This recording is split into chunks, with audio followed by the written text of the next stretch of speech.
Hello, my name is Xian Yao from the Physiotherapy Department at Sengkang General Hospital. In this video, I will demonstrate how to use a walking frame while following non-weight-bearing instructions, meaning you keep your right leg completely off the ground. First, ensure the walking frame is adjusted properly. When standing upright, the handles should align with your wrist creases. Begin seated in a chair with armrests. Do not pull yourself up on the frame, as this could tip it over.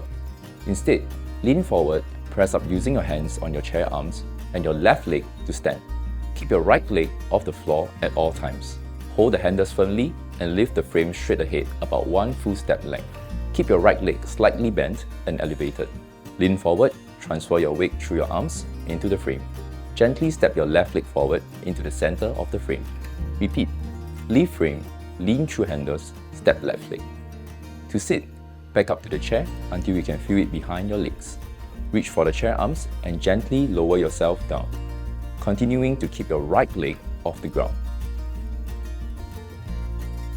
Approach close and lift the frame onto the higher surface. Ensure all 4 legs are stable. Step up with your left leg, keeping your right leg bent backwards. Move close to the edge. Place all 4 legs of the frame on the lower surface. Keep your right leg straightened forwards, then bring down the left leg. Place the first half of the walking frame across the kerb and approach close. Place the second half of the frame across the kerb. Step across with your left leg. To recap, adjust the height properly, always keep your right leg off the ground, support yourself through your arms, and step your left leg forward. Consult your physiotherapist or doctor for personalized instructions. Thanks for watching. Stay safe and focus on your recovery.